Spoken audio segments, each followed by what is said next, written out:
为什么今年 iPhone 17就是最值得买的？那对比现在，不管是回去买 iPhone 16或是 iPhone 16 Pro， 其实非常多里面的细节、规格跟价格都有隐藏陷阱在里面。那我们今天就非常直接跟大家讲，到底为什么现在买 iPhone 17呢？其实是最好的选择。那为什么它多出来这些规格跟优势，以现在的价差来说呢，也不要再回去考虑旧机型。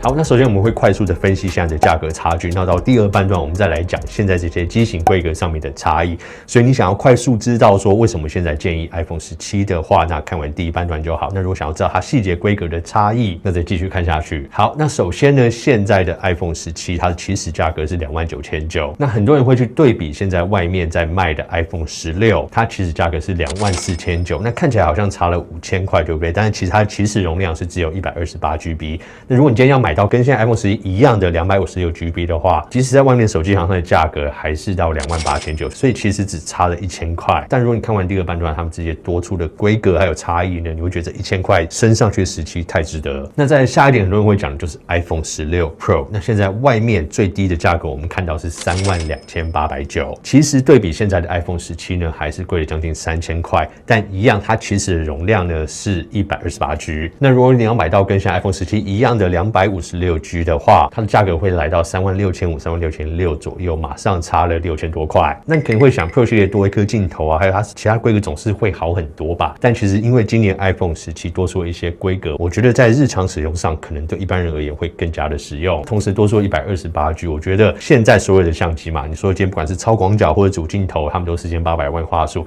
那平常都可以拍2400万画素，所以其实照片的容量都更大。那加上现在更多人都是拍摄 4K 影片，那我也建议如果容量够的话，都拍摄 4K 影片。那这样你日常生活啊、旅游这样下来的话，其实这个起始容量的差距，在我们平常使用上的体验也会带来非常多的不同。所以很多观众私讯我说，看到现在的差距、价格差距，那我都会马上跟他说，你知道容量其实不一样嘛？那他们才会发现说，原来真的要把容量加到一样的等级的话，那当他们知道这一点之后，都无脑直接选 iPhone 17。好，现在看到脆上面有人分享一个好像超级耐冲击的保护贴，到底是不是真的？我们马上拿来一片，实际来做实测。我们等一下会用钢球去敲它。那同时呢，我们有其他2个不同品牌的保护贴，那我们一样是玻璃啦，我们就想说这样有比对才知道说到底它的坚固是真的还是假的。然后我有点害怕，我们直接开始吧。好，马上拿来这个320克重的钢球。那我们为了确保每一次摔下去的高度一样，我们有一个150公分的长管，这样才可以知道说我们在3片摔下去的高度跟它的力度都是一样。那我们直接开始吧，3、2、1。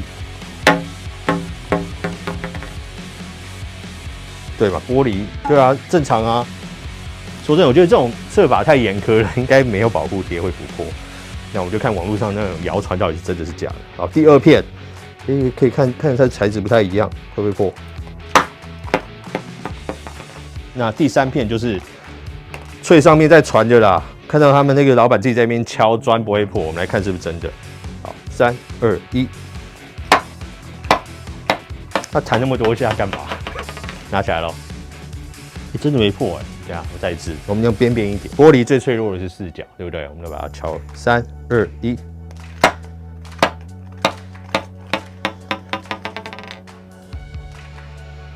真的没破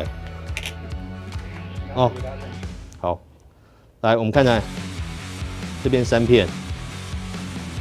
直接给大家看这个差别。这2块都是敲一下就破了，这块我们刚敲2下还没有破。好，那我们要证明它是玻璃，它不是像那种塑胶那种撞不破的材质，我们直接用来折它，好不好？好，它真的是玻璃所以它是可以弯的破的，但它真的超级耐冲击。我们刚那种150公分高的铁球放下去，竟然没有破掉，但是确切可以证明给大家看，这个是玻璃。OK， 好，既然真的没有破，我们就可以来看一下这到底是什么牌子。那我也想说，如果这么耐撞，为什么不 iPhone 的玻璃直接用这种材质就好？可能成本太高，会不会 ？OK， 好啦，那这么耐撞的牌子就是 Pencil Glass。那我们现在呢，这个有个大礼包的这个优惠包含这个支架手机壳、陶瓷玻璃的镜头贴，然后包含我们刚刚那个真的敲不破、非常耐冲击的萤幕保护贴。那除了这3件之外，还有这个充电器，看它上面是一个 MagSafe 的磁吸的地方。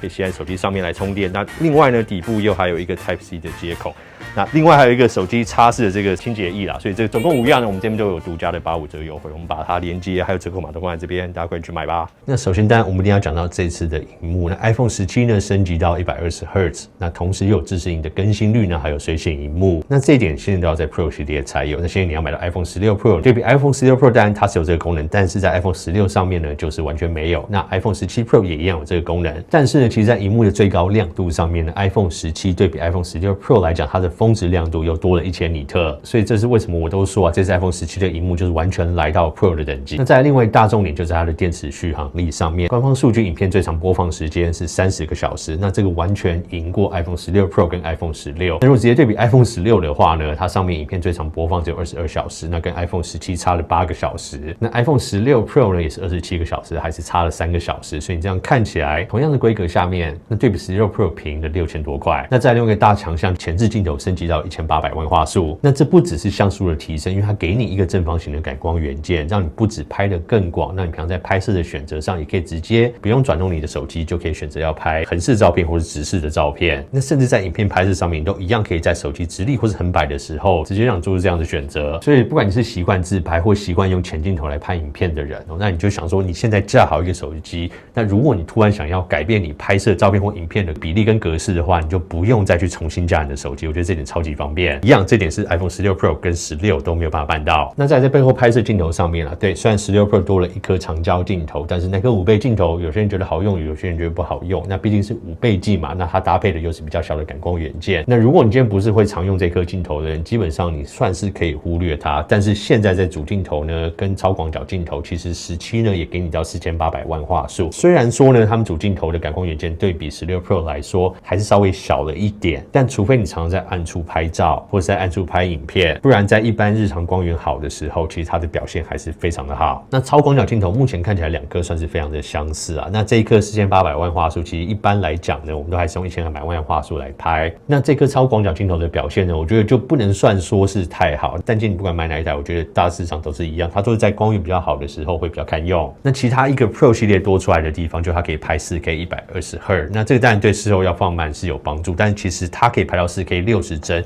那里面一样支援让你事后去放慢的功能。那很多情境下，其实60再放到24帧的时候，它看起来就蛮有慢动作的感觉，所以基本上也算是堪用。那另外一个比较大的差别，就如果你今天要用有线传输的话，那当然 Pro 系列它支援到 USB 3的速度，那17数字和16数字都还是只有停在 USB 2。那如果你也要用有线传输的话，就要想好这一点。那一般人大致上应该还好，我们除非是在拍很多摄影大档的时候才会使用这种方式传输。但我问身边日常使用的人啊，不管是父母啊，或者什么，你平常在拍演唱会什么的，应该很少人这样做。那下一点呢，就是充电速率，你应该没有办法相信现在的 iPhone 17数字系列哦，它的充电速率跟它给你的充电规格都已经比16 Pro 还要好。那在 iPhone 17呢，它的 MagSafe 最高可以支援到25瓦，就是说你今天如果使用充电头是30瓦，那另外一个很多人更常用的这个有线充电 ，iPhone 17最高可以支援到40瓦的充电器，但在 iPhone 16 Pro 上面都没有，而且这边有显示哦，如果你今天是从0充到50% 的话，16 Pro 跟16都要耗时30分钟，但是 iPhone 17只需要20分钟，所以代表它真正给你更快的充电速率。那另外一个个人觉得非常大的亮点就是 iPhone 17呢，它的重量是只有177克，那对比16 Pro 是199克，差距在22克。那高度宽度一样，但是它的厚度也少0.3公厘，所以整体不管重量啊，或者它的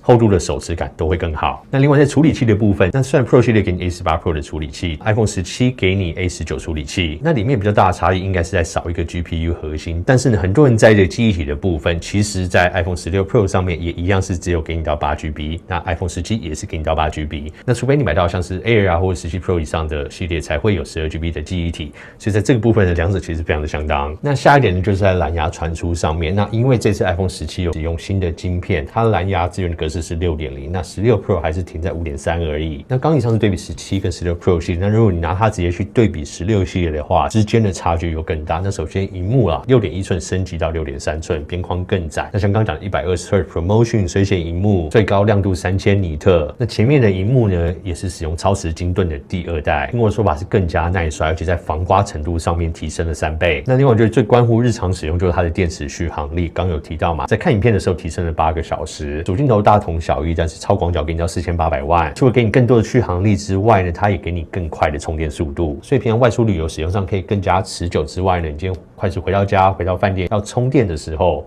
也可以在更短的时间充到更满。所以这样比较起来啦，我们今天不管是跟旧的机型，即使到 Pro 系列比较来讲，其实 iPhone 17这一台手机都是非常的值得购买。那即使在对比到今年的新机来讲，因为 6.3 寸尺寸就是只有 iPhone 17跟 iPhone 17 Pro， 那又考量到今年的 iPhone 17 Pro 它的价格因为容量其实要 256GB 的关系，那它起价涨了3000，从39900开始。但是对比回来今年 iPhone 17虽然一样在容量提升到 256GB 起跳，但它的价格对比去年确实没有任何的涨价。那刚刚我们上次讲到很多这些新功能，像是 N1 的晶片啊、蓝牙6啊，还有全新前镜头正方形感光元件1800万，然后这次使用的萤幕的等级基本上也跟17 Pro 一样。所以为什么在这个1万块的差距上面，我觉得今年的 iPhone 17是跟17 Pro 最接近的一年，因为基本上一堆先前 Pro 等级才会保留的这些功能，这次全部下放下来了。那所以我们也是因为这样判断说，为什么今年17 Plus 这个机型被拿掉，把它直接取代成 Air， 因为这个太明显了嘛。如果今年17 Plus 还存在的话，那它价格一样是32900起跳，然后一样给你 256GB 上述这些所有的水解萤幕啊、功能啊，然后前置镜头等等。那以这个32900的定价，如果同时也给到你 6.9 寸的萤幕，那就直接上打到 Pro 跟 Pro Max， 因为以这个价格，以这个续航力来讲，绝对会吸引到非常多人下去买。那所以呢，苹果把它整个改掉，换成一台 Air， 甚至也不给它17的这个数字，让人家觉得好像不是同个机型，或它不是为了取代这个 Plus， 那把它的价格垫上去，垫到去年 Pro 等级的价格，那用这种温水煮蛙的方式，把 Pro 的价格也再垫上去，那这个中间的空隙就出来。你看哦，你今天要么就是买17 29900起跳，那再来你唯一的选择要再大一点的萤幕，你就必须要花到将近37000块买到 Air。那如果这个还不够你用的话，你要再垫上去，对不起，只有 6.3 寸萤幕的 Pro， 那你真的要买到最大萤幕 6.9 寸，你就只有一个选择，就是今年的 Pro Max， 那起价就44900。所以某一方面呢，苹果当然今年我们可以说17很佛心，但是它的价格策略也不是说没有陷阱在，但只是如果你今天非常清楚自己需要的是什么，如果我们上次讲的这些规格，其实我先前所要求的这些水解萤幕什么东西全部都有了，那其实你就去买17就好，因为很难说可能明年的18给的规格可能会有一些差异。但不管怎么说，今年17呢，我觉得是早买早享受，绝对是今年最值得购买的一支。OK， 好，那我们上述就做快速的分析，跟大家讲说，不管是17对比17 Pro， 17对比现在的16 Pro， 16它们之间的价格差异在哪里？那中间你要注意这些陷阱啊，这些容量的差异，还有这些规格的差异，其实真的都不要再回去考虑买旧的机型。OK， 好，那我们今天片就先到这边。那大家还有什么问题想要讨论的话，都可以在下面留言，那或者到我们的苹果群组。那我们今天片就先到这边，我是苹果爹，我们下面见，拜。